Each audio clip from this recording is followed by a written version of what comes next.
speakers, Andrea Tracy and Razan Abdelhaq.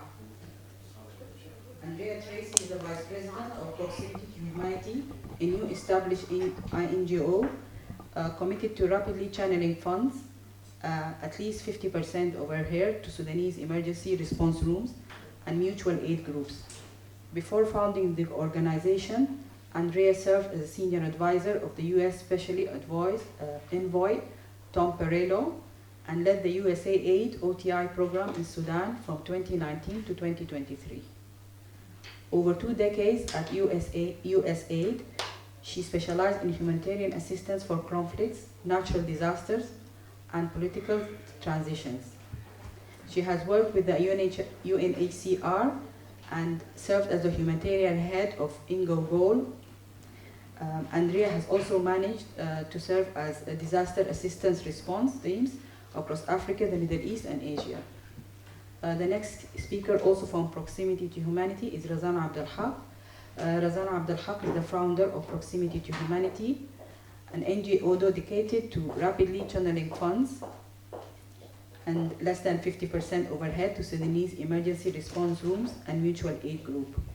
She also co-founded Proximity International, a firm specializing in research, monitoring, and evaluation in conflict zones before expanding into programs across Syria, Yemen, Jordan, Lebanon, and the US.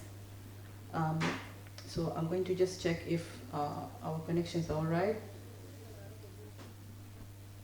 Andrea, maybe we can start anyway, because the first part is just the introductions. Sure. Hi everyone, my name is Andrea Tracy and I am here with my colleague Razan. I just want to say that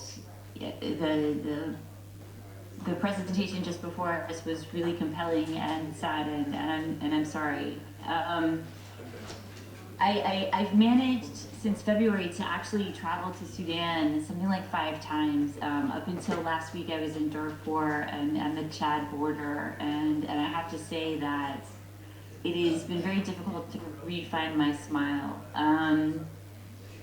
For civilians, even when they come across into Chad, it's so devastating, and the lack of assistance is just so almost aggressive that as someone who's worked in humanitarian assistance for decades, I've never seen anything quite like it. You know, being in Khartoum and seeing just absolutely virtually no assistance except for mutual aid and emergency response rooms, which has been incredibly inspirational, including up to Chad last week, when all the people were pouring over the border from Zamzam and Al-Fashir.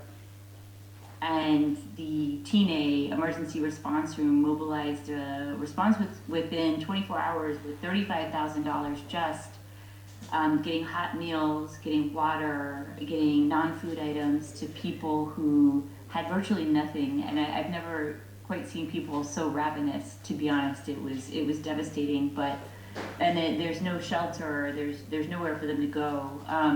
And this emergency response room just was there and providing food and providing water to people for the first time in a long time. So it was inspirational at best. In terms of how we started, I was with USAID Sudan for several years, and then left 6 months before the war. And when the war started, some of the resistance committee people, great, we got the slides, had reached out and said we were pivoting to emergency response rooms, and a group of us started working with them on humanitarian assistance. But then we recognized early on that the institutional donors, the USAID, but even the INGOs and the UN, were not ready, despite a lot of talk around localization and the need for it for so many years. They weren't actually ready to give money directly to grassroots volunteer organizations or lack of organizations. So we worked really hard for a long time to try to get that working. And at some point, we also just said, okay, maybe we start our own organization because as a conduit, as a means of getting that money to them with their ethos in mind, that ethos being that they're volunteers, so we're volunteers as well. And it's 5%. We're working with 5% overhead. And I'll turn it over to Razan at this point. Razan, are you there? We don't have our presentation. It comes in and out. I see it. It's okay. Hi, everyone. I second Andrea. Like this has been a very difficult presentation to listen to, the one before us, and despite the fact that we've known so much about what's going on in Sudan, it's a continuous bleeding wound, and we're honored to be part of whatever response that needs to take place. Just to continue on how we were founded, as Andrea mentioned, she basically brought attention to us about what's going on in Sudan, despite the fact that I am Jordanian Palestinian. I lived in the region all my life. We work in Jordan, Syria, Palestine, Lebanon, Gaza. Honestly, until Andrea brought this up close to my face, I did not realize the devastation that was going on in Sudan. And at that point, we had just established Proximity to Humanity, and we were like, let's just use Proximity to Humanity as a vehicle to make sure that we're able to transfer funds from these large foundations that want to support the response of the emergency relief rooms. And basically, honestly, when we started, I had no idea how far we will go, how big this response is going to be. Personally, I was praying for the end of the war anyway. I thought this was going to be a month or two of interventions. I had no idea that this is going to continue, and we're still like in the thick of it. And that there doesn't seem to be a resolution in the horizon. So yeah, when we started, we realized that there is a lot of amazing work happening on the ground, and we wanted to use Proximity to Humanity as a vehicle to bring about this change, hopefully, into Sudan, and bring some relief to the Sudanese people. We are a bunch of volunteers ourselves, as Andrea mentioned. We have a few paid consultants just to support with legal issues, with programmatic issues. But other than that, we're really like the ultimate also volunteer group, such as the ERRs. Our structure, the coalition, when we talk about the Mutual Aid Coalition, it began with the Proximity to Humanity, which is a 501c organization, meaning that it is a non-profit organization created in the US. And then there's the Mutual Aid Sudan Coalition, which basically includes other organizations or foundations who wanted to support, such as VTOL organization or DKH. But as we continued to work, we realized that there are individuals all around the world who want to support this coalition, and they became part of the coalition. Some of them donating as little as $3, some of them donating as much as $200,000. So there were real individuals out there who felt compelled to donate to this cause as well. Part of the structure is also the Localization Coordination Council, and probably, Andrea, now I hand it over to you to talk about the funding process and how typically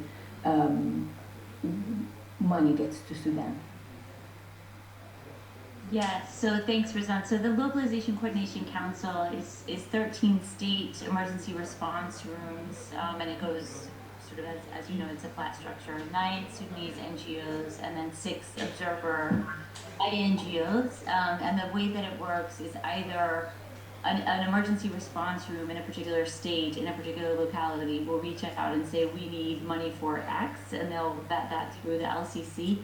And within 2 weeks, we'll have money on the ground. But there's also a situation, and that's typically $5,000, but there's also a situation in which it's an emergency.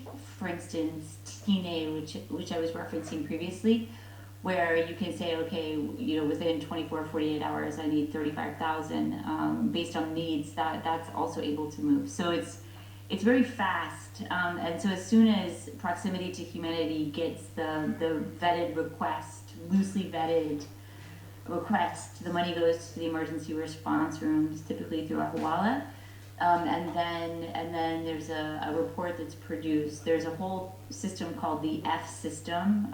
It's a system of forms that the emergency response rooms use and that we react to. But essentially, within 2 weeks, everyone will have received their money typically, and then the reporting comes out. Yeah. Yes. For the presentation, can we go to the others? The next, yeah, go back. Yes, here, key milestone. No. Yeah, go back to page, I think. Key milestone. Yeah, key milestones, like 6, I think, page. Go one more, yes. No, go back. One reason I wanted to present this, and it is just, it's showing the story of this coalition in numbers. And it is very important for a reason I will state later. But Proximity to Humanity was established on May 7th. That's like the little green dot on top. And we received our first donation from someone we didn't know, like besides ourselves, on May 14th. And I think that was through the online campaign. To this day, I'm not sure how Tara knew about us, but probably she is a colleague of some of our volunteers. Fast forward, as you can see, I think by end of July, we had only been able to raise about $1,000 from individuals.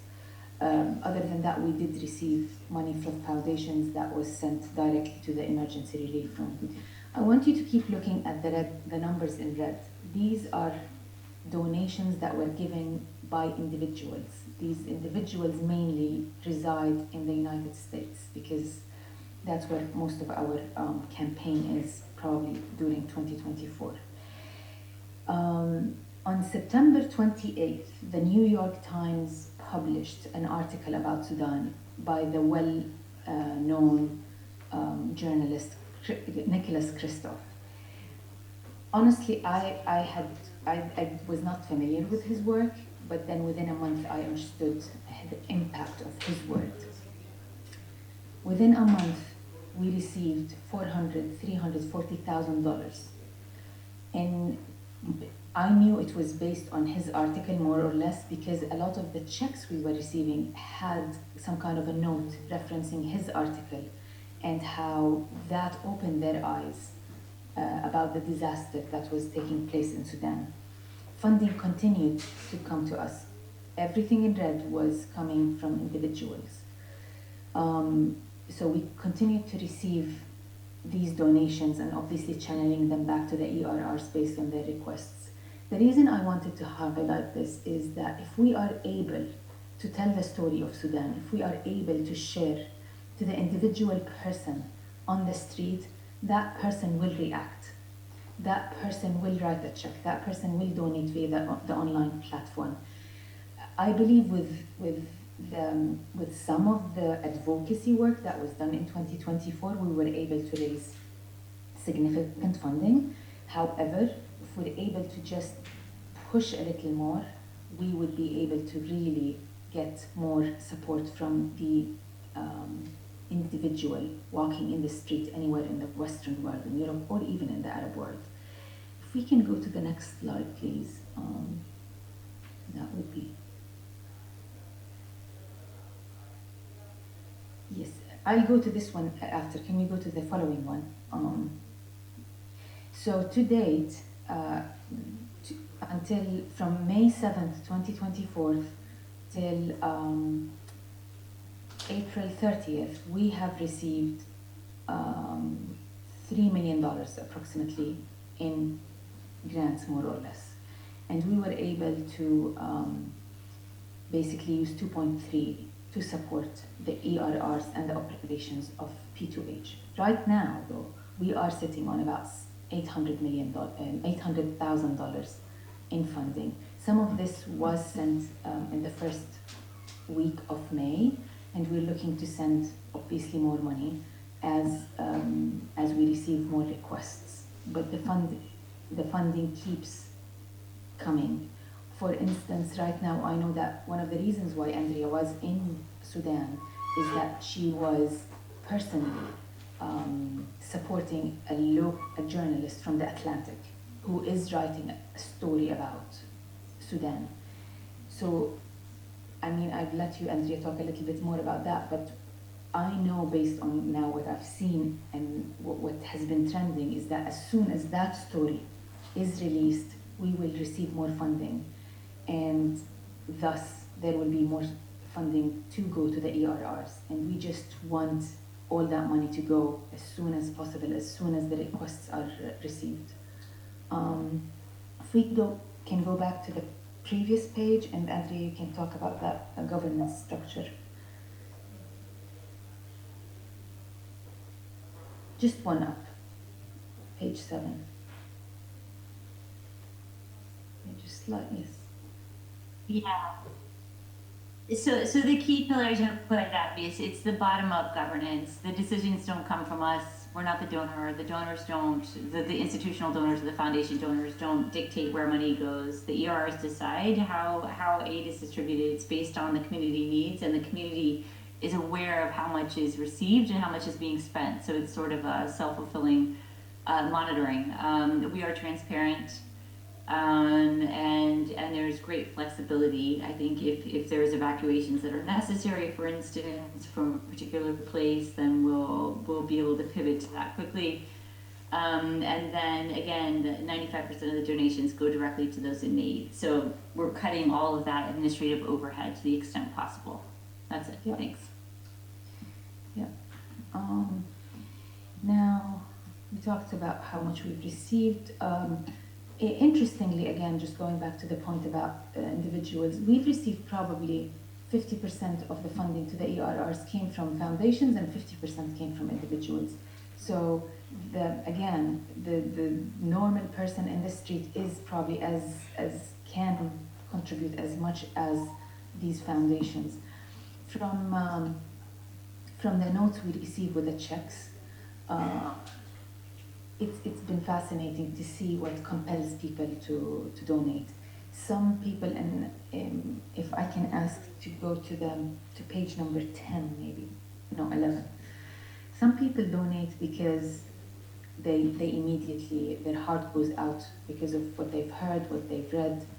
Some people are donating because they feel it is a way to counter what's happening in the US and the cuts of funding in US aid. And we've received notes where people are saying, this is my way to say no. I care about my brothers and sisters in the rest of the world. I did take screenshots of some of these pictures. So if you can go to page number 12, sorry, I wish I can help you with that. Yes. One more. Yeah, so those are the type of notes we receive, and typically I would love to just put these in a pouch and send them to the emergency rooms in Sudan, but sadly we just keep them in an electronic version. But I wanted to share some of those, especially this one on the right. Basically this lady was upset and mad about what's happening with USAID, and she felt that this is her way of contributing and her personal responsibility. The following picture is of a note that we received from this man. I think probably he's in his 90s or late 80s. It's the other page, where he basically donates $10 every month, and he pledged to donate for the rest of his life, just because he feels so powerful about this cause. That's page 13, I think.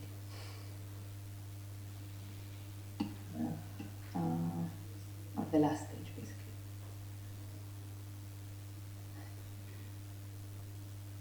And now you can, I just wanted to show the note. It's cute because his handwriting is shaking, but it's the last page, yeah.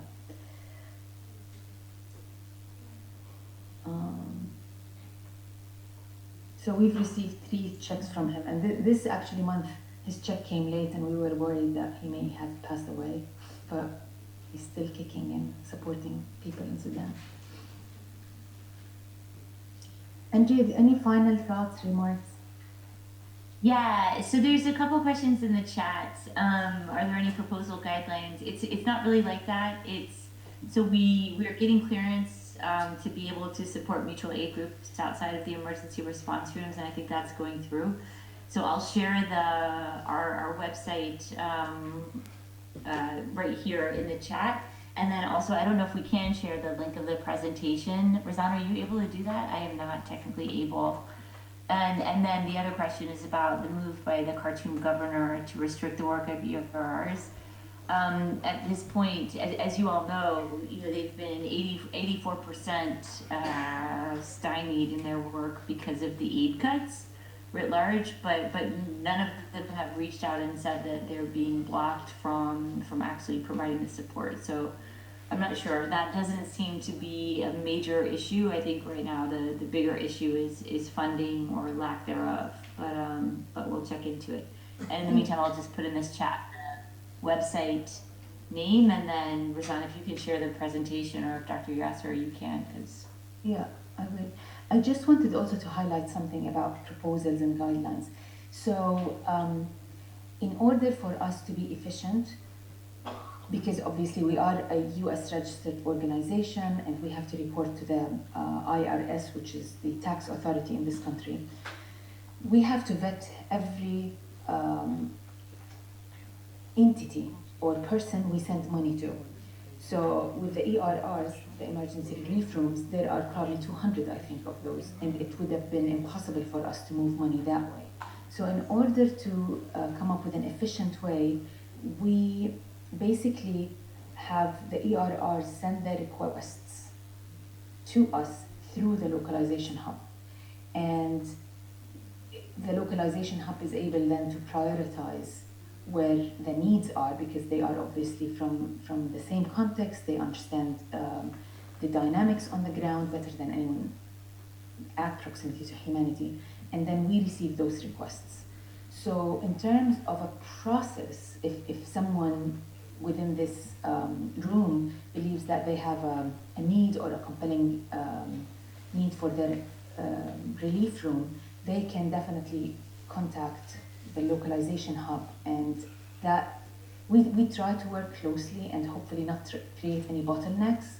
But like what happened in Tina, for example, Andrea was on the ground, she was able to see that need. It was already being brought up to the localization hub, and that money got transferred, I think, within a day. But in terms of, for us to make sure that we're able to send the money instantly, we have one Hawala agency that we send the money to, and then they are able to transfer the money to wherever it's needed in Sudan. Any other thoughts or questions?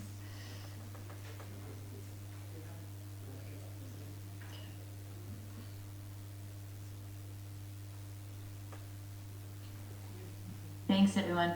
We look forward to working together. Thank you so much, Andrea. Think of us as your vehicle to donors. That's it. Thank you so much. Okay. Thank you so much, Andrea and Razan. Are you able to wait till the end for the discussion at all? I'll try my best. It's just I have a bunch of kids waiting on me, but I will try to come in and out. Thank you so much.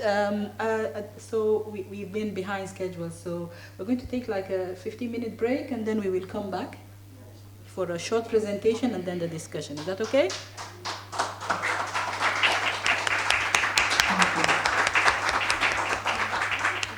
Thanks. Okay. Okay, we are going to resume the event now. Next is, I'm delighted to present Dame Rosalind Marson. She is a British diplomat and a public servant. She was also the European Union Special Representative to Sudan from 2010 to 2013. So, Rosalind, the floor is yours. Thank you very much indeed. And thank you for this important launch. I have to say straight away, I'm not a humanitarian aid worker myself, but I've got huge admiration for those who work in this field. and also, of course, for our very impressive speakers today. But as someone who's worked on Sudan for many years and supported the democratic transition, I would just like to congratulate all the organisations associated with this important non-partisan humanitarian initiative. I think including of course, the Sudan Doctors Union and the Civilian and Humanitarian Emergency Rooms London, and of course including the, I think, 19 organisations or so, humanitarian, professional and community associations who signed up to the Humanitarian Declaration on championing Sudan's mutual aid sector. As we know, I mean, Sudan is the world's biggest humanitarian protection and displacement crisis, and still is not receiving anywhere near the sort of international attention that it deserves. Setting up the Sudan Emergency Response Fund to support and empower the emergency response rooms and other mutual aid groups is a very noble undertaking indeed. These grassroots frontline responders who are working in these organisations, many of whom, of course, were as we know, were in the vanguard of the revolution, are now playing a critical role in providing essential humanitarian assistance of various kinds to their local communities. But they've also emerged as a critical lifeline for the most vulnerable populations while risking their own lives in the process. The emergency response rooms, which, as has been mentioned, were deservedly nominated for the Nobel Peace Prize last year, and only last month were awarded the European Union's Human Rights Prize, are the unsung heroes of this war, and they serve as a beacon of hope by providing not only immediate relief for their communities, but also a sense of belonging and social cohesion.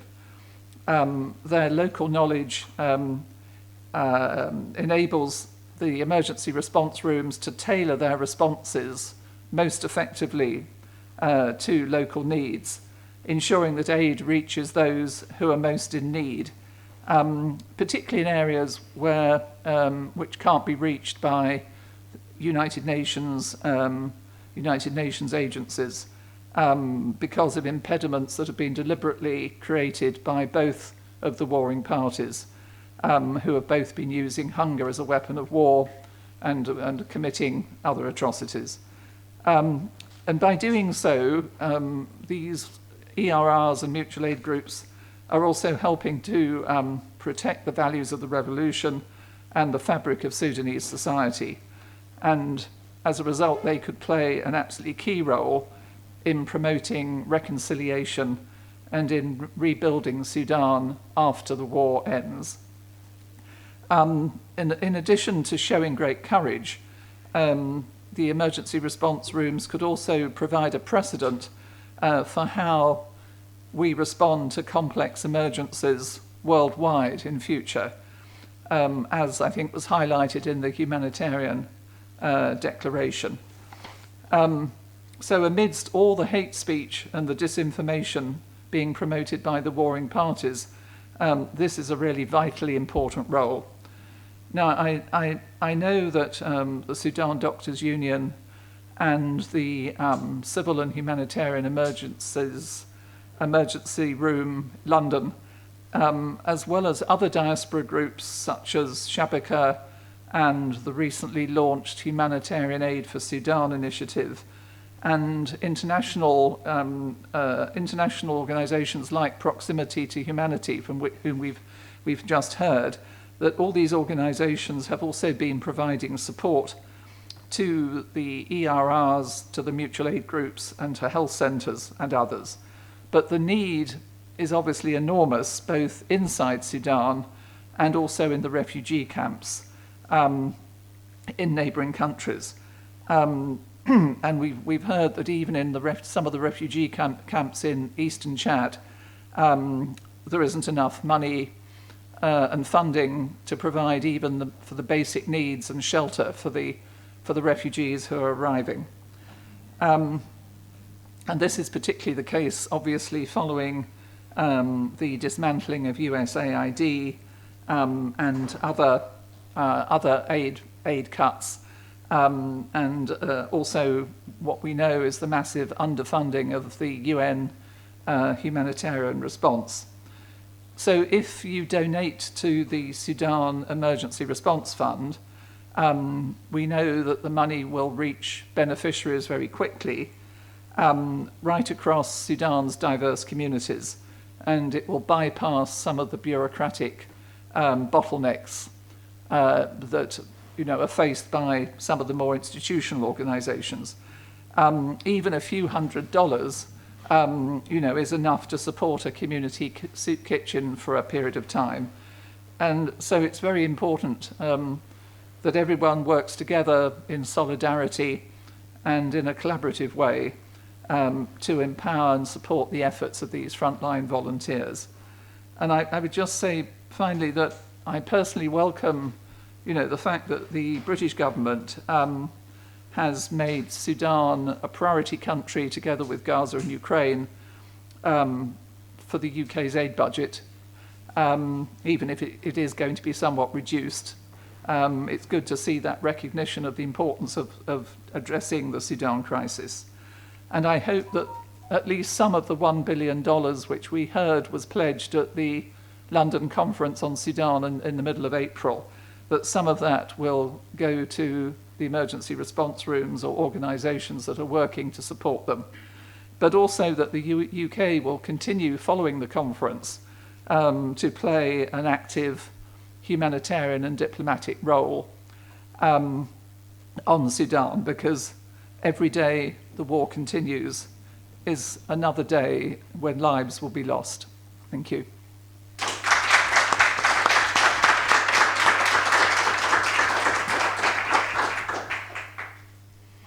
Thank you so much. We're going to have a discussion session, but prior to that, I'm going to read the word on behalf of Dr. Inan Star. She was unable to be with us today, so I'm going to read it on her behalf. So Dr. Inan Star is a Sudanese American soil scientist and the current Chief Executive Officer of the Sudan Platform for Agriculture and Food Security, based in California. With over 2 decades of experience in sustainable agriculture, environmental research, and humanitarian development. She has worked across Sudan, Malaysia, and the United States. Through SPAFS, Dr. Suarez currently leads initiatives to support Sudanese farmers and displaced families by providing access to agricultural inputs, promoting food security, and preserving the country. So this is her speech. Good morning, my name is Inan Saad, CEO of the Sudan Platform for Agriculture and Food Security, a California-based non-profit organization dedicated to addressing the worsening humanitarian and food security crisis in Sudan. It is a deep honor to join you today at the Sudan Emergency Response Fund launch to speak on behalf of the SPAFS and to share with you the devastating reality facing millions of Sudanese people. Sudan is currently grappling with one of the most catastrophic humanitarian crises in modern history.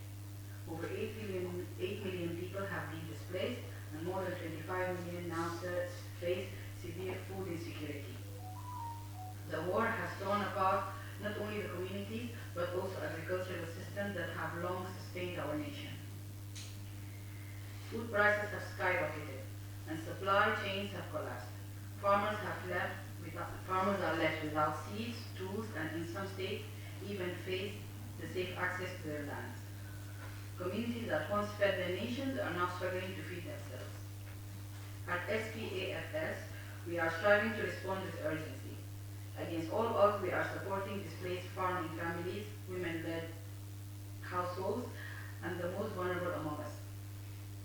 We are mobilizing emergency food aid, supporting community kitchens, promoting small-scale food production, and working to protect what remains in Sudan agriculture.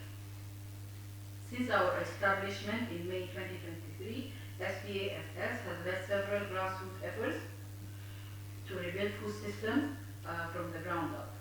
We have trained displaced women and in dairy processing, organized food donations, and launched technical support programs to assist farmers and agricultural schemes affected by war, particularly in the region hardest hit by the violence. We have also forged partnerships with the civil society groups inside and outside Sudan to raise awareness and advocate for urgent action. But the scale of the crisis is overwhelming. We urgently call the international community to act with courage and compassion. We need sustained humanitarian assistance to prevent famine, targeted support for rural communities to rebuild their livelihoods and protect civilians whose lives have been caught in the crossfire.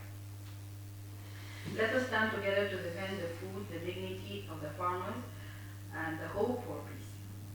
The people of Sudan are resilient families, hard-working farmers, hopeful students, and innocent children whose future depends on our solidarity. We call the international community, donor governments, humanitarian agencies, institutions, and global citizens to act now and support Sudanese farmers. We need sustained food assistance, agricultural input supplies, production for food producers, and funding to scale local responses. We commend the Sudan Emergency Response Fund for mobilizing this platform, and we at the SPAFS stand ready to collaborate with all the partners to deliver urgent aid and restore hope. Thank you for standing with the Sudan and Sudanese. And if you wish to learn more, she has left her website link, which is www.spafs.org. Thank you very much. Okay, we're going to start the discussion now. If my colleague Nabil is happy. Are you happy? Yeah, happy for questions. All right. And comments, presumably. And comments.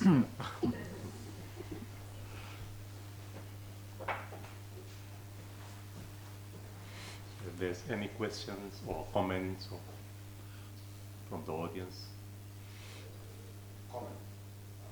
Yeah, go for it.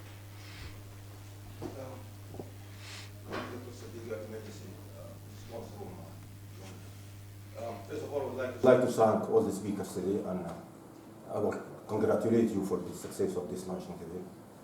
As part of the emergency room, I would like to give the assurances that in the field, we got the network, we got all the statistics, and I choose an examples for the donors not to be worried.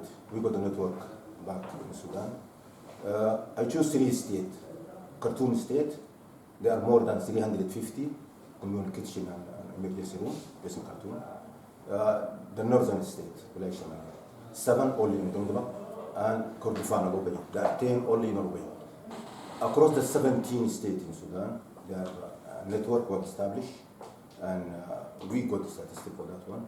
So we would like to urge the donors not to hesitate to send the money to the Sudanese human doctor and the emergency room to let the emergency room and the community kitchen to continue their work, feed the needy people, and do the other things. The last thing I would like to say also, there are few donors on ground in Sudan.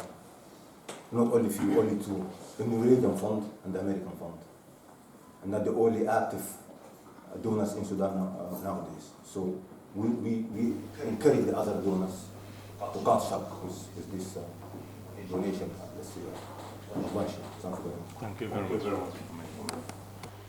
Yeah, go. Thank you, Nazar Yusuf Al-Tahir. I'm a treasurer for the Sudanese Doctors for Development, for Peace and Development. First of all, I would wanted to express my assurance and my support and for the emergency rooms and everyone who wanted to donate, and as well the Sudanese Doctors Unions. They've been known for their commitment. My message, after I just wanted to convey a few reports about what's going on in Krandingo in Uganda. That's where we've been operating. We're hoping that to work with the emergency room, with the people here in UK. But my message is to you all here. We need to look after each other, the well-being of the people at the front, we on the higher ground, ethically and legally. So we should look after each other, our well-being. So because right now we are the pioneer. We're doing a great job. We're starting from the scratch. We're doing the hard work. Many of us, they have a contact with the people on the ground, which is really dangerous. Many people that are sacrificing their family life, their own time. So let's stick together and as well rebuild our network and regain the street of UK and stand firm against any disturbance, any harassment, any intimidation. Because you are the pioneer who gonna restart this from the beginning. And I know many donors, they do trust all of you because the faces and the names, they're well known. But let's look after our well-being and stick together and start this journey. Thank you. Thank you. Any other comments, questions?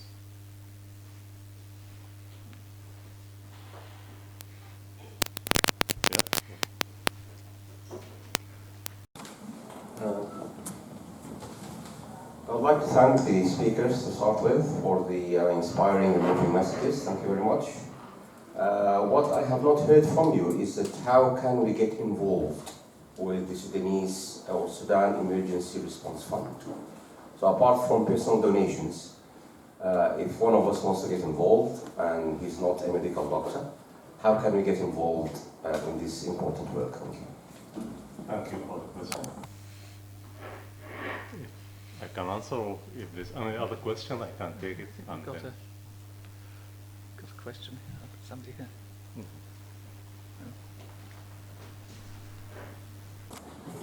Hello, my name's Rebecca Tinsley. I'm from Waging Peace. I want to thank the organisers of the Sudan Emergency Response Fund. This is an incredibly important initiative. But here is something that all of us can do. Write to your Member of Parliament. Remind them why Sudan is a crucial issue. It's really important that you make sure that the British government understands why this matters. Because if you don't get Sudan on the agenda, believe me, there are other issues like Gaza, like Ukraine, that will take their place. And we cannot let that happen because this is neglected enough as it is, and it's shameful. When you write to your Member of Parliament, ask them to pass your comments to the Foreign Office. That's their job as Members of Parliament, is to pass on your comments. Demand that Sudan is not forgotten, that the British government sends funding. It should not just be up to groups of individuals in the diaspora to send the money. Believe me, the British government has the money. They waste it on all kinds of stupid things. So please, each one of you, write to your Members of Parliament, ask your friends to write to their Members of Parliament, to pass on your views to the Foreign Office. Thank you.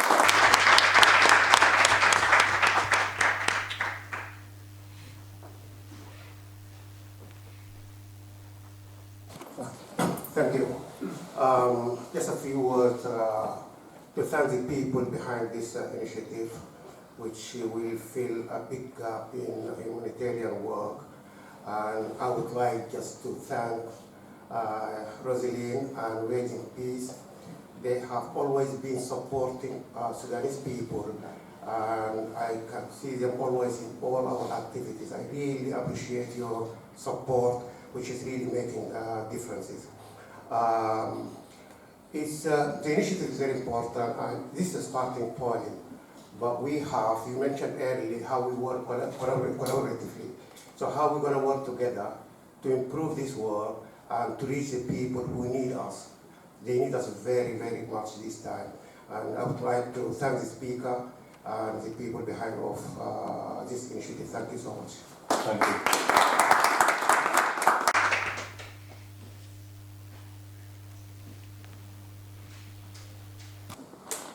Thank you. My name is Aruba Lamine. I am a Sudanese student.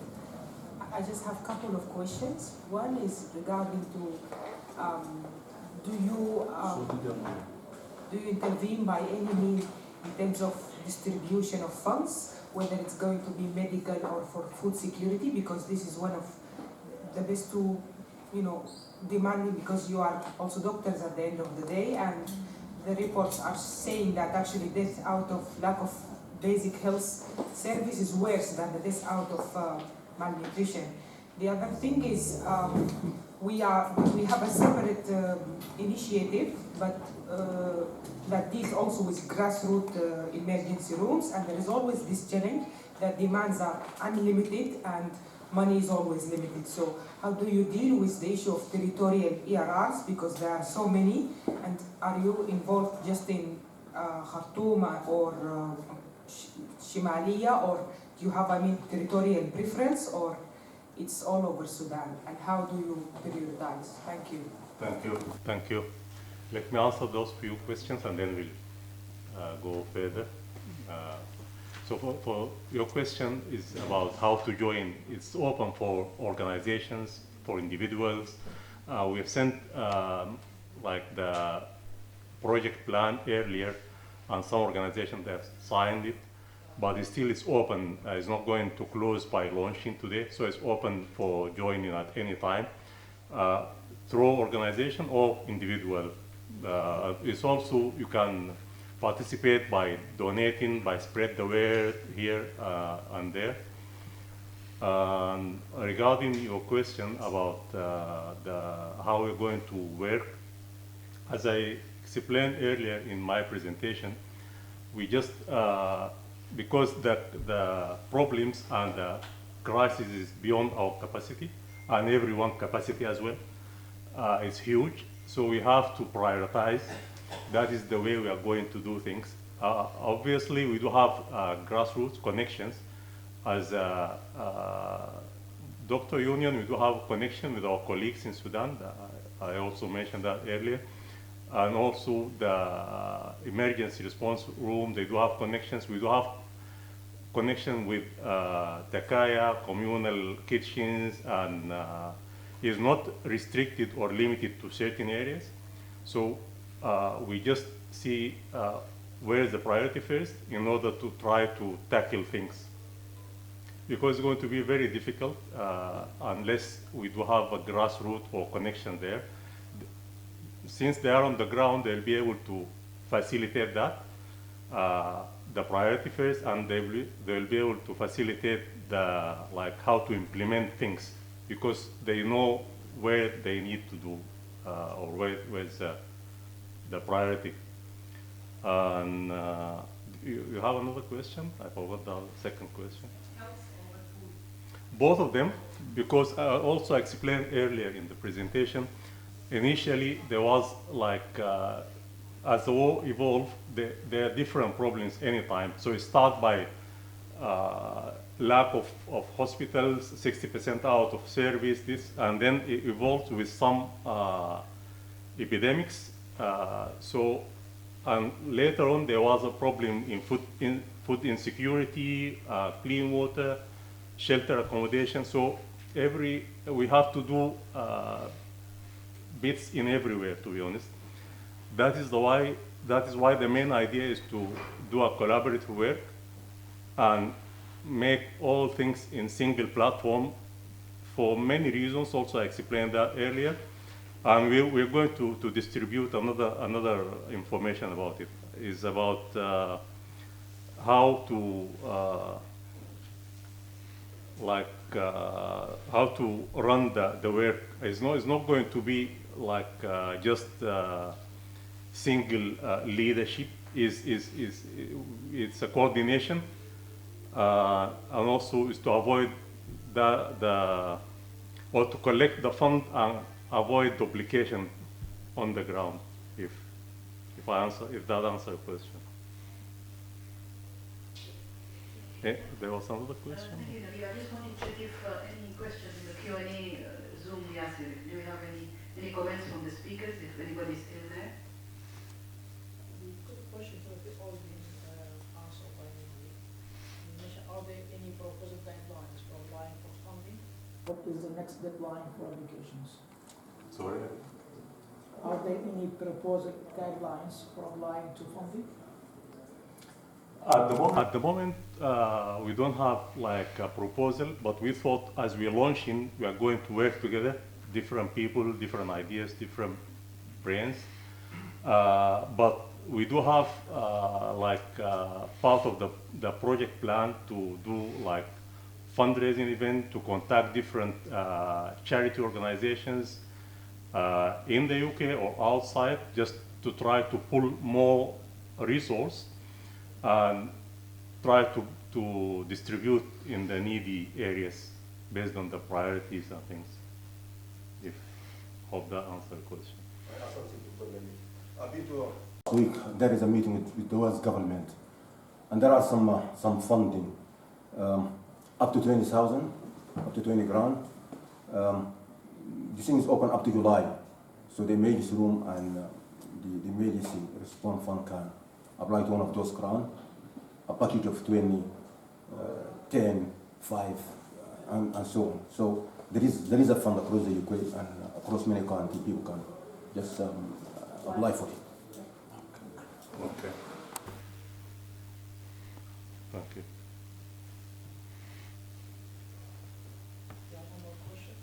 Any other questions, comments?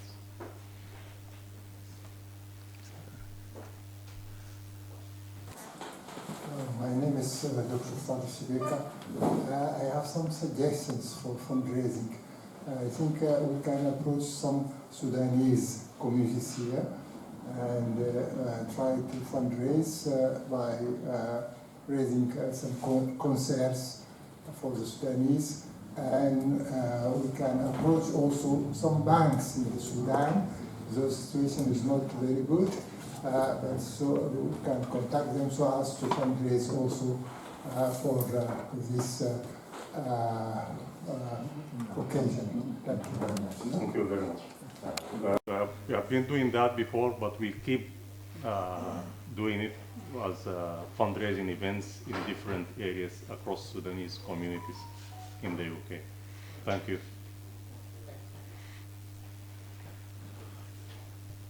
Thank you very much. I mean, everybody here appreciate what you are doing. Did you try to work on other areas to help other areas like academic institutes? I mean, did you try to contact the academic institutes in this country so that you can help the universities in Sudan? I think that's a very important area. Yeah, we have done that, but because of the sake of the presentation, I haven't mentioned it, but we have done that before. We do have, there is an organization, they used to do like academic virtual teaching and education. It's called Crisis Foundation, Rescue Foundation. They used to do that for Ukrainian students before our war. So we collaborate with them, we provide them some support with from our side, our colleagues, and it's still an ongoing work. And also short of scholarships, like things like short scholarships for the universities. Did you try that? We didn't try it. There's some difficulties and complexities, but we do still participate in that virtual training and academic and teaching education as well. So it's still ongoing with two projects. Thank you. Thank you. And regarding Nazar's comment, yes, we need to look after each other, but I think work in humanitarian is a powerful way for healing for all of us, to be honest.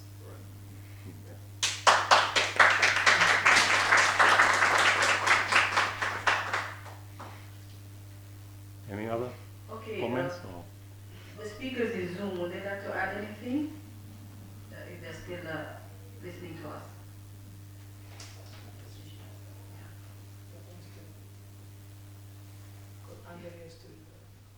Andrea, Amna?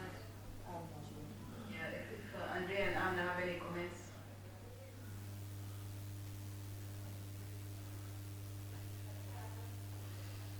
Maybe I have a question, Professor. Emergency Response Fund, because still we don't know how it works. Yeah, we registered, but I think there should be more clarity about maybe how to cooperate, how to deal with things, how to... Are you able to repeat your question, Anna?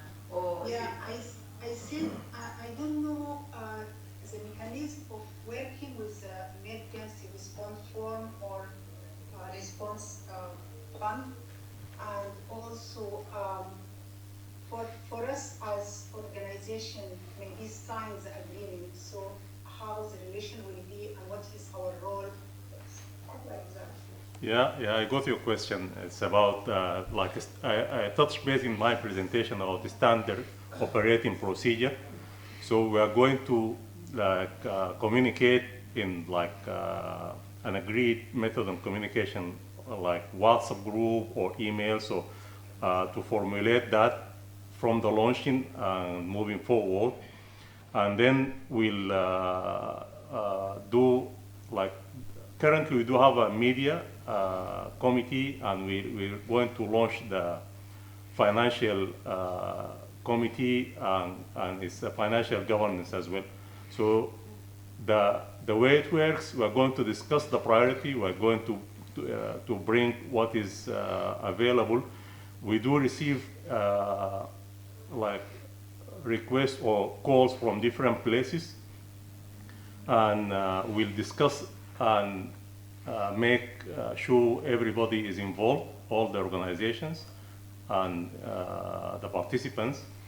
And also in terms of financial, it's going to be visible for all the organizations to know where the money comes from and where it's going. It's going to be all clear during the process of launching and going forward. I hope that answers your question. Yes, thank you. It looks we are approaching the closing time. Thank you, everyone. Thank you, Dame Rosalind Marston. And thank you, Sudan Bukra. Thank you for the audience, and thank you for listening. Thank you very much.